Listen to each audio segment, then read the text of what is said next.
I am going to be interviewing JJ Watt as part of the Sloan Sports, the Sloan MIT Sports Business Conference that is going down this weekend. And a man who actually helps put it together and crafts it as well as he does putting a basketball team together. Daryl Morey, the Philadelphia 76ers, here on the Rich Eisen Show. How are you, Daryl? Rich, thanks for having me on. I'm going to rub Scott Drew's head to try and get that championship vibe. So you know what? I had a chat with him. He seems like he's walking on air. Cloud nine, man. That's what it's all about. I'm happy. Yeah, he's been. I think he's been at it about 20 years like me, so it gives me hope. Maybe this is the year. So. How does an NBA executive like yourself watch March Madness? How do you take it in, Daryl? I mean, you take it in a little bit like a fan. It's hard not to. You get into the drama, especially the close games. At the same time, you're thinking about your own team and saying, could this guy fit in? Could that guy fit in? And I've found that as, because I've had some good teams and some not as good teams, when your team's worse, the players in the tournament seem better. And when the team is better, like we have a great team now, I'm like, well, that guy could never guard Joel Embiid, so I can't use him, so it's interesting. Well, Joel, how's he doing? Is that the world's largest knee brace? I don't know. Were you ever around if Yao ever needed one? I mean, that looks like. I've been. What do you think? I've been through a lot of 7-footer, injuries. It turns out once you reach 7 feet, things start to not. Evolution didn't anticipate that very well, so you generally have some things to deal with. But we're excited. Joel's back. Looks like as good as ever. As he led us to victory versus the Celtics. He takes special joy in beating the Celtics, I found. Well, here you are, tied best record in the Eastern Conference as you and I are sitting here, Daryl. How well positioned do you think your team is right now for the run that you hope to achieve with Doc and this squad? Very good. I mean, we'd like to hold on to first. I do think the 1 seed will probably have a little bit easier of a path this year, hopefully. That second round being important. And then home court, I think us and Milwaukee and Brooklyn are all pretty evenly matched. As shown by our records, we're all within like a game or so of each other. So it could come down to home court and, usually comes down to the big studs, Joel and Tobias and Ben for us, and the stars on the other teams, who plays the best. And so just a couple more questions here before we turn to the 15th annual MIT Sloan Sports Analytics Conference that I'll be taking part in here later on this week. So when you're talking about home court, obviously not having to travel and certainly the way the conditions are right now, that's important.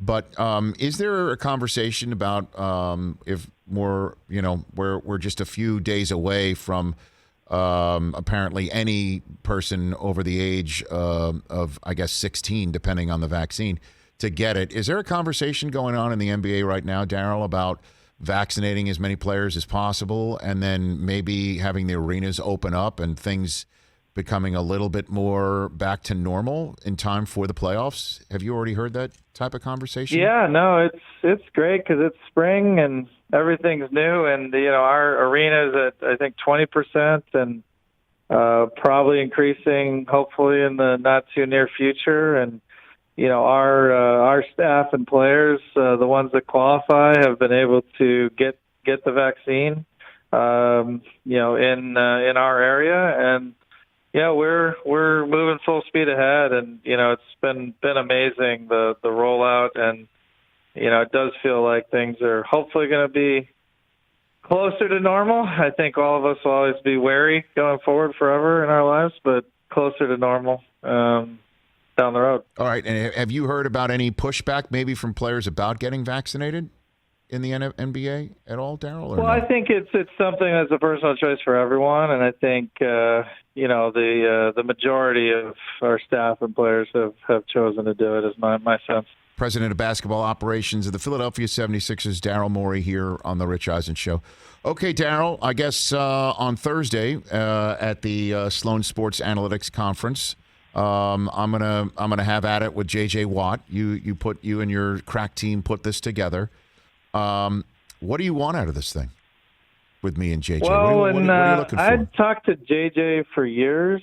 to come, because obviously he's such a icon, and what he's done both on and off. And I would turn to you, Rich. You're more of a football expert than me. My sense was that you could argue for JJ Watt being the league MVP for 2 or 3 seasons out of his career. So it's pretty exciting to have him and what he means. And when we got him, I knew we had to get the best person to talk to him. So I appreciate that. But my concern is about analytics here, Daryl. And I'll be honest with you. Part of it is this is not my area of expertise. Number one, and number two, to be very honest with you, Daryl, I'm concerned that once I get through maybe the third round of questions, I get through the first 2 times through the order of questions, I'm going to get removed because you're concerned based on the analytics that I might run out of questions towards the end, and I might have to be looking over my shoulder the entire time.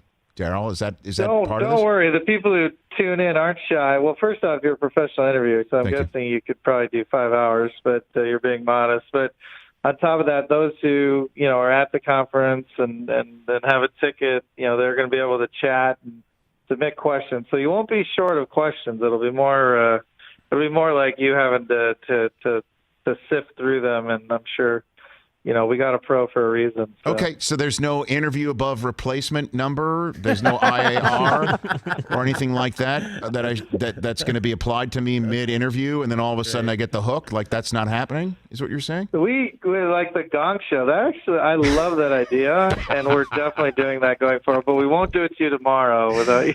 We wouldn't do that to you. Okay, I love the idea of being able to gong off like both a presenter and a moderator. We've had some panels in the past where we could do that. One year, one of the panelists gonged themselves off and went full the movie Naked Gun, and after about 5 minutes, just ran off stage, but left his mic hot as he was yelling through the halls, "Bathroom emergency! Bathroom emergency!" Are you serious? What? Who was that? Daryl, who was that? Who was that? It was on the poker panel. So poker panel. Yeah. Hellmuth. Is Hellmuth? That's. So don't do that. Don't do it in the middle of it. I gotta. JJ, you take over for a bit. No. It's all on Zoom anyway. So, you got Elton Brando up here. How'd that happen? Let me look through other people who are here. Jonathan Kraft and Kevin Demoff. So you got some people up the flow chart in the NFL. Like, did you start this from the beginning, or did you come in the first 15, or what's your history with this? Yeah, no, it was myself and Jessica Gelman, who's at. Speaking of Jonathan Kraft, she's worked for the Patriots and the Kraft, and now there she is. Has her own spinoff company called Kager. She and I started in 2006, and it's gotten bigger every year. So as you know, as someone who's seen the evolution in every sport and the NFL even more, it's just something that keeps getting bigger and bigger. And I think the one in the NFL that's definitely talked a lot about at the conference in recent years is that people don't understand why anyone runs the ball at all anymore. It should just be passes every down, essentially.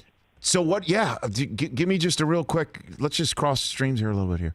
So what is the number one NFL analytic that you've noticed or is discussed, that you've heard being discussed, that you think is going to get bigger and more prevalent? The conversation of when to go for 2, even if you're up 8, rather than kicking that extra point, or you're down 14, you go for 2 as soon as you get your score. Forget about momentum. If you miss the 2, you're still down 8. You chasing points and things of that nature. What about that one, Daryl? Yeah, I think if you don't mind, I'll give a little bit of an overview. Please. So I think the NBA is like 10 years behind baseball. Baseball sort of led the charge here, and I think the NFL is about 10 years behind the NBA and 20 years behind baseball in terms of incorporating it. In the NFL, the first places where you saw it was in player contracts, because the hard cap really forced teams to be, really smart. And obviously the Patriots were one of the teams that was quite a bit ahead in valuing draft picks and things like that. And it's only recently that you've seen it move to on the field. And The pass, it's not quite the big impact that shooting more threes has been in the NBA, but the pass, just on average, you still would run. I was joking before, but on average, the pass is something that generally leads to a higher point total per drive, no matter what yard line not no matter what, on most yard lines you start on. And so that's a big one. Just the slow increase in passing in the NFL is similar to the increase in three-point shooting in the NBA. And then you get down into the stuff you were talking about, which is really important, the tactical stuff, go on fourth down, go for two, win to onside kick, all that stuff has evolved. And, you see teams that are, a good amount ahead of other teams on that. I think the Ravens are one of those teams right now. Well, and Daryl, not to get awkward the day before I'm doing this highly important interview on behalf of your conference with JJ Watt, but I'm going to do it. I'm still going to go through with it, Daryl, despite, the fact that I have subsequently found out that one of the panels at your conference is entitled "Say Goodbye to the 40-Yard Dash, the Future of NFL Roster Building." It's hard not to take it personally. I'll be very honest with you. Kevin Clark of the Ringers, thank you for not asking me to moderate that panel, but you got Nick Caserio and Kevin Demoff to talk about this, among others. What gives is my overarching we didn't question. Get approval from your marketing team, but the logo for that panel is your iconic logo with a big red X through it. So that's. Oh my gosh! Yes. Other than that, but what are you talking about? I'm expecting a letter from your lawyers in a few hours. Yes. Cease and desist, Daryl. Cease and desist. Come on, man.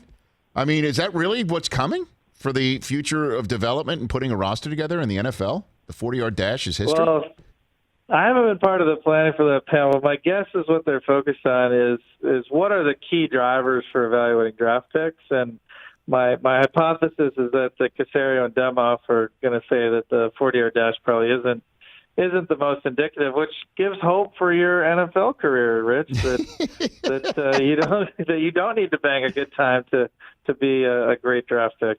Yeah, by the way, your team has been phenomenal putting this all together. The one thing I just asked is you got to help me out with data and how you want it to be put in there. And I guess for JJ Watt, the data that I have is that about herniated discs and torn left pectoral muscles, about coming back and what the average is and what the percentage of coming back and recovery and full-time recovery.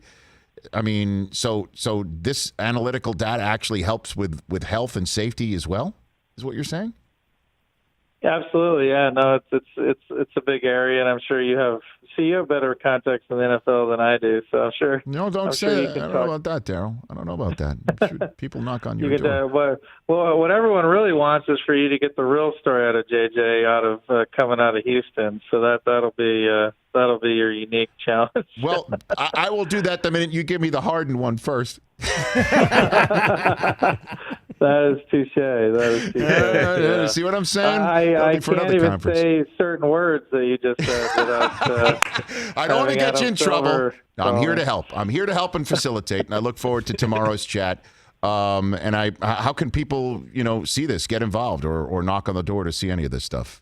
Daryl? Yeah, if you go to MITSSAC.com, MIT Sloan Sports Analytics Conference, so MITSSAC.com, and get your ticket and see JJ Watt and Mark Cuban and Demoff and everyone you just mentioned. But it's a pretty fun. Going to be a pretty fun year. Well, as always, I appreciate being part of your Rolodex. I'll help you out in any way I can, and I look forward to that chat tomorrow. And I appreciate the time today, Daryl. Thanks for the call. Thanks for having me on, Rich. I appreciate it. It's Daryl Morey, everybody. President of basketball operations of TJ Jefferson's Philadelphia 76ers. Take that for data. Next time, we'll ask Daryl about the analytics of one human being having 19 favorite sports teams. Take that for data. And the odds of winning a championship or not having your team win a championship. That tells you that I'm not a bandwagon fan, guys. 19 different teams that they claim is their best. Minus 10. There's 9 of them. Hey, you watched all the way to the end. Thanks for that. Watch more right here.